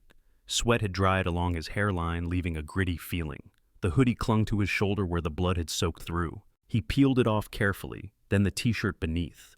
The wound ran in a diagonal groove across the top of his shoulder, a jagged line where the bullet had carved a path. It was not pretty. It could have been worse. It wept fresh blood when he lifted his arm to see it better.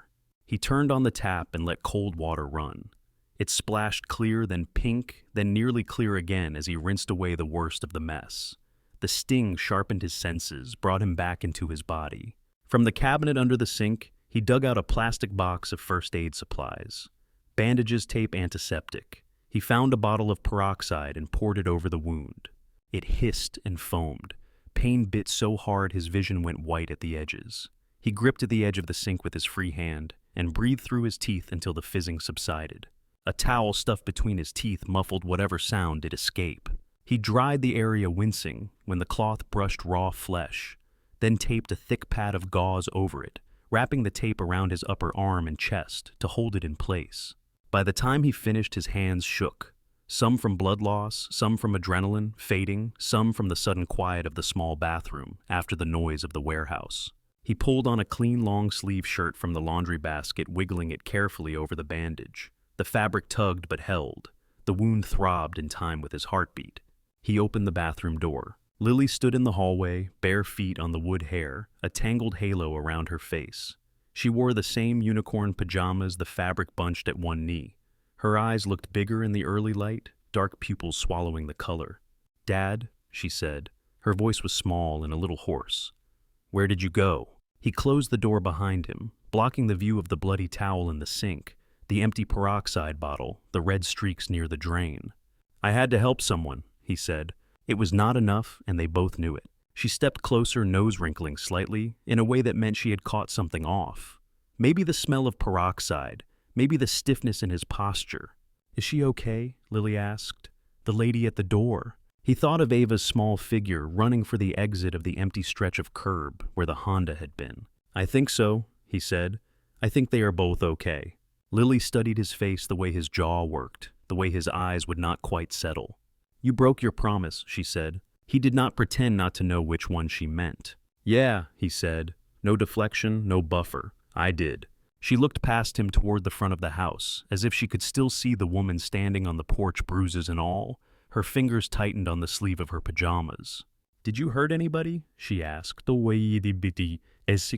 He thought of the man with the cigarette lights out behind pallets, the men clutching their legs and shoulders on the warehouse floor, Diego's shirt blooming red. Some people got hurt, he said. I tried to make sure no one died who did not have to. Her eyes searched his. He held her gaze. Mom did not like it when you went away, Lily said, but she liked that you helped people. His throat tightened. I know, he said. You came back, Lily said. You are here now. A simple observation, but it landed like something heavier. She stepped forward and wrapped her arms around his waist. The contact pulled at his shoulder, but he did not flinch. He folded his good arm around her hand, resting between her shoulder blades, feeling the small, sturdy warmth of her. I am sorry I scared you, he said into her hair. It was dark, she said into his shirt. I thought maybe you did not want to stay. I want to stay, he said, more than anything. They stood like that until the clock in the kitchen ticked loud enough to remind him it still existed. The light outside the front window shifted from gray to the first hint of weak yellow. Can I have cereal? Lily asked suddenly, voice muffled. It almost made him laugh, almost. Yeah, he said. Cereal sounds perfect. She pulled back, wiping at her eyes with the heel of her hand as if nothing strange had happened. You look tired, she said, like when you tried to fix the sink all night. That was a stubborn sink, he said. She padded past him into the kitchen. He followed more slowly, careful not to favor his shoulder too much in her sight line. She dragged a chair over to the cupboard, climbed to reach the cereal box, poured a lopsided heap into a bowl, and splashed milk over it. A few flakes spilled onto the table. He leaned against the counter, watching her eat, listening to the crunch between her teeth. It sounded incredibly normal. On the wall, the clock read 5:23. He made coffee mostly by muscle memory. The smell of it blooming filled the small space, threading itself through the remnants of syrup and sleep. Lily finished her cereal, rinsed her bowl in the sink with care, then wandered back down the hallway to her room. He heard the murmur of cartoons starting on her tablet, the faint echo of voices and canned laughter.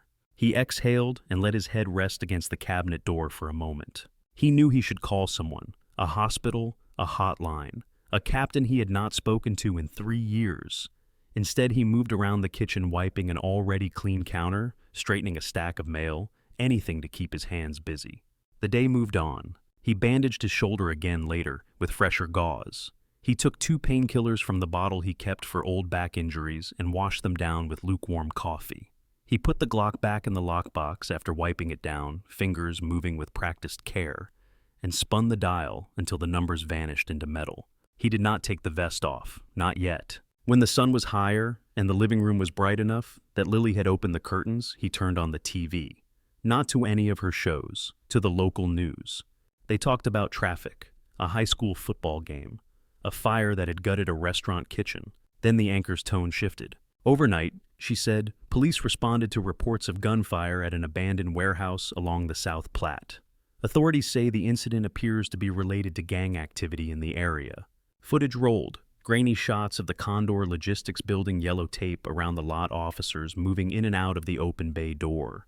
No sign of the side entrance he had used, no mention of a child. 3 men were transported to area hospitals with non-life-threatening injuries, the anchor went on. No arrests have been made.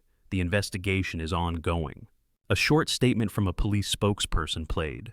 She spoke about crackdowns, community safety efforts to reduce gang violence. No questions about trafficking, no word about a missing 9-year-old girl. The segment ended in less than 90 seconds. Daniel stood in the doorway, watching his own ghost flicker across the screen. He could almost see the path he had taken along the side of the building, even though the camera never turned that way. Lily glanced up from the floor where she sat with her markers, briefly interested in the flashing lights on the screen. Is that near here? She asked. Not too close, he said. Industrial area. She considered that, then went back to her drawing tongue, peeking from the corner of her mouth in concentration. He turned the volume down and leaned against the frame. The rest of the day moved forward. Lily had homework. There were dishes. A leaky faucet demanded a wrench. Neighbors waved from across the street, unaware of anything unusual. None of it reached the knot that had formed somewhere behind his sternum. He did not know if Marissa had made it as far as the gas station to place the call. He did not know if Ava sat somewhere safe now wrapped in a blanket, or if she was halfway to a border in a truck he had never seen. The not knowing worked under his skin like grit. That night, when Lily was finally asleep and the house was quiet again, he stood outside her door, listening to the slow rhythm of her breathing, the soft snuffle when she rolled over. Tick, tock. The kitchen clock kept steady time. Inside his head, the scene in the warehouse replayed, frame by frame, refusing to obey the hands. It took 12 days for someone to knock on the door again. In those 12 days, Daniel's shoulder turned from an angry red to a mottled yellow and purple. The wound itched under the bandage as it knit. He did the work that needed doing. He fixed a leaking toilet for the Jenkinses across the street, replaced a broken disposal for the older woman on the corner, checked Lily's math homework, burned one batch of grilled cheese and nailed the next. The nights were worse. Every time he closed his eyes, he saw the green container door swinging open the empty space inside, the way Ava had tucked herself small in the corner. Sometimes in the dream she did not make it to the door. Sometimes she did, and when he followed the lot outside was empty, the sky too bright, sirens too quiet. He woke up with the taste of concrete dust in his mouth and the phantom weight of the Glock in his hand, even though it was locked in steel tucked back into the closet behind the same boxes. He checked the news more often than he wanted to admit. There was no follow-up on the warehouse. No mention of a missing girl found alive or dead. The story sank under newer, shinier emergencies. On the 13th morning, the knock came. Not frantic, not pounding. 3 measured taps, then a pause, then 2 more. Daniel was in the kitchen rinsing coffee grounds from the filter. Lily was at the table with a bowl of cereal, kicking her heels against the chair. He froze, hand under the faucet, eyes lifting toward the hallway. The clock on the wall read 9:07. "Expecting somebody?" Lily asked around a mouthful. "No," he said. He dried his hands on a dish towel and walked to the door. His shoulder tugged under the healed skin.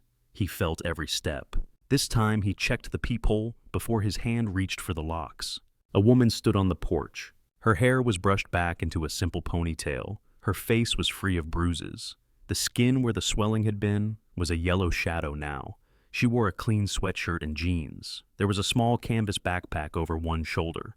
Next to her, holding her hand, stood a girl in a purple hoodie, the fabric freshly washed, the color brighter. Her hair was combed and gathered with a plastic clip. She clutched a folded sheet of paper in her free hand. "Ava." Something lifted in Daniel's chest, and something else dropped at the same time. He unlocked the deadbolt, slid the chain free, and opened the door. Marissa looked up at him with an expression he had not seen on her face before. Not just fear, not just exhaustion, something like shame and gratitude tangled together. "Hi," she said. He glanced at the street behind them. No van, no dark sedan. A dull blue compact car sat at the curb, sunlight catching the windshield. "You should not be here," he said, but there was no heat in it. "I know," she said. "We will not stay long." Lily leaned sideways in her chair in the kitchen and peered around the doorway. Her eyes widened. "That is the lady," she whispered not very quietly. "And the girl." "Ava," Marissa said, gentle. "Say hello." "Hi," Ava said. Her voice was stronger than it had been in the container. Less air, more person. "Can we talk?" Marissa asked. "Just a minute." He stepped back from the door. This time he let them inside. The living room looked even smaller, with 3 people in it. The second-hand couch, the low table, the small TV, all suddenly parts of a scene with too many players. Ava's gaze darted around, taking in everything from the cartoon playing silently on the television to the clutter of colored pencils on the table. Her eyes lingered on Lily, then on the nightlight just visible down the hall. Lily stared back, cereal spoon held in midair. "Do you want some?" she asked, lifting the bowl a little. "We have the good kind with marshmallows." Ava's mouth twitched. "I had toast," she said. "Thank you." The girls watched each other for a beat, quiet and serious, then both seemed to decide something at the same time. Lily slid off her chair, padding into the living room. Ava drifted a step closer. They ended up a few feet apart like magnets in a cautious stalemate. Daniel and Marissa moved to the side near the kitchen doorway. "I owe you something," Marissa said. She kept her voice low, but not so low the girls could not hear if they listened hard. "You do not owe me anything," he said. "You owe your kid." "I owe you the truth," she said. She laced her fingers together, knuckles whitening, then forced them to relax. "When they grabbed us," she said, "it was not random, not completely. I owed people money, bad people. It started small. I thought I could catch up. I could not. They knew where I worked, where I lived. They knew about Ava." He listened without interrupting. The morning light from the front window put a soft bar across her face, dividing light and shadow at the bridge of her nose. "They told me if I did not pay, they would take her," she said. "I thought they were bluffing. I thought they would rough me up, scare me, not touch a child. I was wrong." She swallowed. "When they took her, I panicked. Then someone new stepped in. Not like the others, smarter, colder. He said his name was Diego. He told me there was a way to get her back." Her eyes flicked up to his. "He told me about you," she said. "About your service, your record. The thing that happened in Fallujah. I did not understand half of it. I just heard one thing. If I brought you back into the game, he would let Ava go." Daniel felt his jaw tighten. "So, all that at the door," he said. "The plates, the decal, you looking desperate and lost. That was part of the show." "No," she said quickly. "The bruises were real. The fear was real. The part where I had no one else to go to was real. But yes, I knew who you were before I knocked. I knew enough to know you would not be able to ignore a kid in trouble." She looked down at the floor, then over at her daughter standing with Lily, both girls pretending not to listen. "I told myself I had no choice," Marissa said. "I told myself using you was better than losing her. I let him make you the target." He thought of Diego, in the warehouse blood on his shoulder, voice cool as he laid out his grievance like a ledger. "He wanted to prove something," Daniel said. "He wanted to prove you were still the man who shot his brother," she said. "That you could not be anything else if he pushed the right out. That you would go right back to picking up a gun." She rubbed her arms as if the memory of the warehouse air still sat on her skin. "He said if you came and you killed, that meant nothing had changed," she said. "That all your quiet life was just a pause. And if I stayed home," Daniel said, "if I left you on the porch." "He would have killed her," she said. "He said he would make me listen." Her eyes shone now, but the tears did not fall. "I am not asking you to forgive any of that," she said. "I just thought you should know the rules of the game you walked into." He watched Ava, who had taken a step closer to Lily. They were talking now, in low voices, about the markers, about the cartoon characters on Lily's pajamas. Ava held the folded piece of paper tighter in her hand as if waiting for a cue. "How did it end?" he asked. "For you." "Once you hit them," she said. "Once the cops showed up, it went sideways. Diego left, fast. The others scattered. One of them had my bag, my phone. He dropped it when he ran. Ava and I found each other near the river road. We got in the car and drove to my sister's an hour away. She has a spare room and strong locks." She gave a humorless half smile. "I called a friend who works with an advocacy group," she said. "She called some people with three-letter acronyms who know about men like Diego. They are looking. I do not know if they will find him." "He is still out there," Daniel said. "Yes," she said, "but so are you." That did not feel as reassuring as she seemed to think it did. Ava tugged on her sleeve. "Can I give it to him?" she asked, tilting her head toward Daniel. Marissa nodded. Ava stepped forward, sneakers squeaking slightly on the hardwood. "This is for you," she said, holding out the folded paper.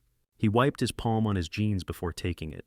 The page was from a cheap sketch pad, one edge ragged. In crayon, thick lines and bright colors filled the space.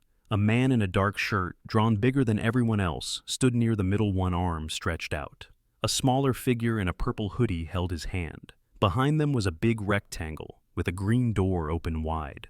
Above, a yellow sun peeked over the top of a boxy building. In the corner, a car sat on a street, a crooked line of blue coming from the exhaust. Across the top, in careful block letters, she had written, "Thank you for finding me." His throat closed. He had to clear it before he could speak. "This is good work," he said. "You remembered the door." "I did not remember your face right," she said. "My mom said you look like you have not slept in a while." "Your mom is very honest," he said. Ava smiled, quick and small, then stepped back to Lily's side. Lily looked up at him too, something thoughtful in her eyes. "We are leaving Denver," Marissa said quietly. "My sister lives north. New school, new job, new everything. They are helping us change what needs changing." She hooked her fingers in the strap of her backpack.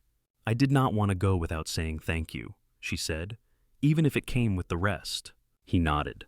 You got her out, he said. That is what matters. She blinked once slowly, as if she had not expected him to let her off that easily. He did not feel like he was. They stayed a few minutes longer. The girls traded a few details about favorite shows, the good swings in the park, the worst vegetables. When Marissa said it was time, Ava looked disappointed but did not argue. At the door, Lily spoke up. You can come back sometime, she told Ava. If your mom says it is okay. Ava nodded. If we are in town, she said. Maybe. Daniel stood on the porch and watched them walk to the blue car. The morning light made their shadows long on the sidewalk. Marissa opened the passenger door for Ava, checked the back seat out of habit now, then went around to the driver's side. As she started the engine, she looked back once. Their eyes met. She gave him a small, tired nod. He returned it. The car pulled away from the curb and turned at the corner. For a moment, he could see the top of Ava's head through the rear window. Then they were gone. He went back inside, closed the door, and leaned against it.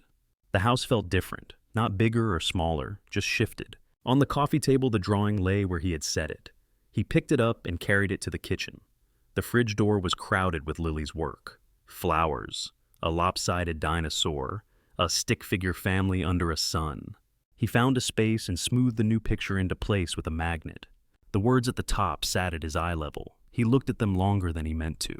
Lily came up beside him, tilting her head to see. She is good at drawing, she said. Yeah, he said. She is. You found her? Lily said. Like it says. We found each other, he said. She considered that. You help people a lot, she said. Not just pipes.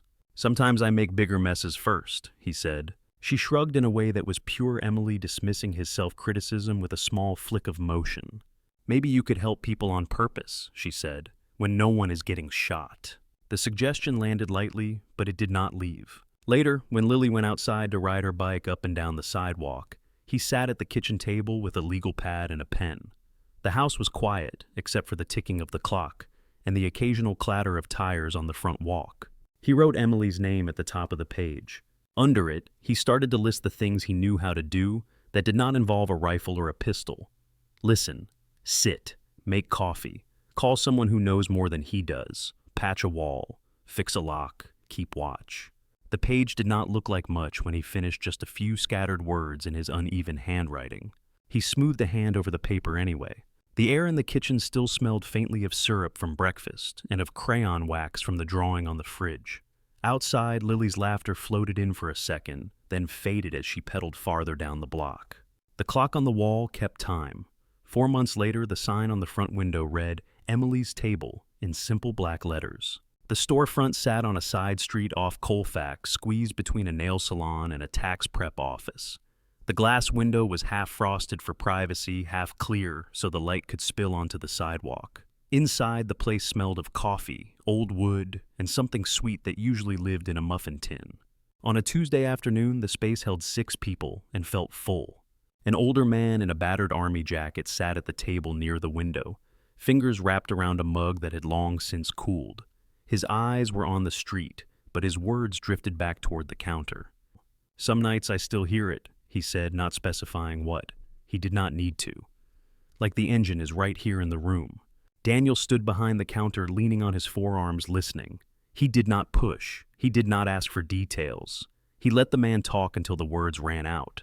When they did, he refilled the mug without comment. The man nodded, small and grateful, and went back to watching the sidewalk. At the corner table, a woman with a fading bruise on her cheek and a stack of legal papers in front of her scrolled through her phone. Every now and then, she checked the door, as if expecting someone. Her shoulders were tight. Beside her, a younger woman in a t-shirt that said Peer Advocate sat with her just present, occasionally nudging a tissue box closer. Near the back, under a bulletin board covered in flyers and business cards, a couple of kids sprawled on a rug with colored pencils and construction paper. Lily lay on her stomach, chin in her hands, coloring in a lopsided dragon. Next to her, Ava outlined a house with too many windows. Their heads were close together, hair nearly touching. You cannot put the sun there, Lily said. It will hide behind the roof. It is a rising sun, Ava said. It is allowed. They both laughed quietly in easy sound. On the counter beside the register that hardly ever saw use a donations jar sat with a handwritten sign, "Coffee is free, so is talking. Pay if you can stay if you need." A bell over the door jingled. A man in his 20s stepped in, shoulders hunched against the cold eyes scanning the room in a quick sweep. He wore a hooded sweatshirt and jeans, hands buried deep in the front pocket. A veteran ball cap was crumpled in one fist. He hesitated in the doorway until Daniel lifted a mug in silent question. "Black," the guy said. He took the cup with a muttered thanks and drifted toward the bulletin board, pretending to read the flyers, not quite ready to sit. Daniel watched him out of the corner of his eye, tracking the way the man's gaze snagged on certain words. PTSD, group, hotline. The numbers were there if he wanted them. No one rushed him. The afternoon slid into evening that way. People came and went. Some talked. Some stared into their drinks. Some cried a little and pretended they had something in their eye.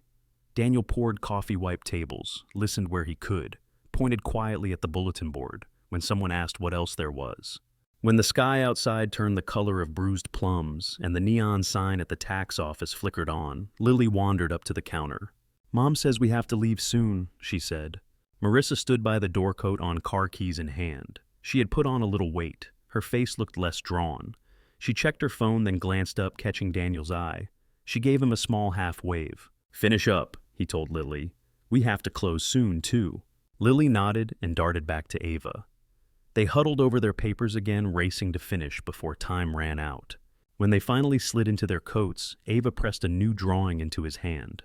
This one showed a table. 4 stick figures sat around it, their proportions slightly better now. One big one with a square jaw, 2 smaller ones with long hair, one shorter with a scribble of curls. Steam rose from cups on the table. Outside the drawn window, a sun was half visible over the edge of a boxy building. "It is us," Ava said. "At your place." "It is our place," Lily corrected. Daniel smiled. "Looks just right," he said. They left in a swirl of cold air and the sound of goodbyes. The older man in the army jacket lifted his hand to the girls as they passed. The woman with the bruise tucked her papers away and left with the advocate at her side. By 8, the chairs were empty. Daniel flipped the sign on the door to closed, then moved through the room, wiping tables, straightening chairs, collecting abandoned napkins. The quiet felt different from the quiet in his house. Not better, just filled with echoes. He dumped the grounds from the coffee maker, rinsed the pot, and hung the dish towel over the sink. He was wiping a water ring from the counter when something slid through the mail slot near the floor with a soft metallic scrape.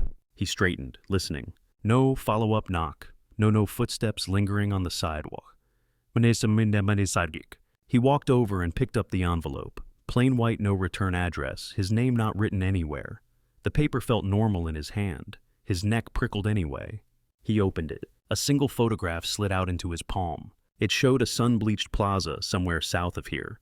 A church with a bell tower stucco peeling. Plastic chairs under an awning. People in shirt sleeves moved in the background, faces turned away. In the center, looking straight at the camera, stood Diego Morales. He wore a light shirt open at the throat and held a beer bottle between 2 fingers. His shoulder was no longer in a sling. A thin white scar traced the line where Daniel's bullet had gone through.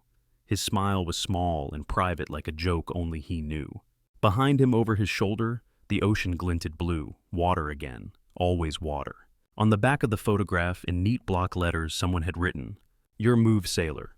The words sat in Daniel's hand, heavy. He could feel how easy it would be to reach for a phone, to ask old contacts to dig, to pull at the thread of the plaza, the church, the coastline, to find him, to finish something that had started in a burned-out city years ago. The room seemed to tilt toward that option slightly. The way the ground tilts toward a river, not enough to notice unless you drop something and watch it roll. He pictured it. The hunt, the flight, the smell of jet fuel and sweat, the weight of weapons picked up and checked as if no time had passed, the old rhythm sliding back into his bones. He pictured Lily waking up to find a note on the table instead of a father in the kitchen. His hand closed around the photo until the edges bit his palm. Across from the counter near the bulletin board, a small framed picture hung on the wall. Emily, in a stolen moment, years before, flour dusting her cheek. A wooden spoon in her hand, laughing at something off camera. He had put it there without thinking too much about it on opening day. Her eyes, caught mid-laugh, seemed to look past him toward the window, toward the world outside. He opened his fist. The photograph lay flat on his palm, again Diego's gaze still boring into the lens, into the person holding it. "Not this time," Daniel said almost under his breath. He walked to the small office in the back, opened the drawer of the cheap metal filing cabinet, and took out a compact paper shredder he had picked up secondhand. He plugged it in. The ready light came on with a faint green glow. He fed the photograph into the slot. The machine hummed. The image disappeared an inch at a time. Face bottle ocean ink on the back, all turned into thin strips that fell into the bin with a dry whisper. The sound was not dramatic. It did not feel like an ending. It felt like choosing where not to go. He unplugged the shredder and set it back in the drawer. On the way out, he flipped off the lights. The interior slipped into shadow, the streetlight from outside making rectangles on the floor. The sign on the door shone faintly in reverse. Elbat Ilaime. At home, the house greeted him with darkness and the faint glow of the oven clock. He hung his jacket on the hook by the door, towing off his boots. The scar on his shoulder ached in the colder air, a low familiar throb. He went into the kitchen and pulled eggs, milk, and bread from the fridge. The motions were automatic now. Crack, whisk, dip. The pan warmed on the stove, a pat of butter melting, releasing that rich, comforting smell that had been following him in and out of memories for months. When the first slice of bread hit the pan, it sizzled. The sound filled the small room. He watched the edges go golden, flipped it with a practiced flick of the wrist. Footsteps padded in behind him. Lily stood in the doorway, hair a mess from sleep blanket print still creased on her cheek. She squinted at the stove. "Is it Sunday already?" she asked. "Kind of," he said. "I could not sleep." She climbed onto her usual chair at the table, resting her chin on her hands. "Can we have the cinnamon?" she said. "We can have all the cinnamon," he said. He put a plate in front of her. French toast dusted with cinnamon sugar, a small river of syrup pooling at one side. Her face brightened in a way that never got old. She took a bite, eyes closing for a second as the sweetness hit. "This is better than the last time," she said around a mouthful. "Practice," he said. "I get a lot of that now." They ate together in the warm circle of the kitchen. Outside, the street was still dark. No cars passed. Somewhere in the distance, a train horn sounded low and mournful, then faded. When her plate was empty and the last drops of syrup had been chased with her fork, Lily leaned back in her chair. "Can we watch a movie?" she asked. "The one with the talking dog that thinks he is a superhero." "Sure," he said. "We have time." She pulled a blanket off the back of the couch and curled up, leaving space for him.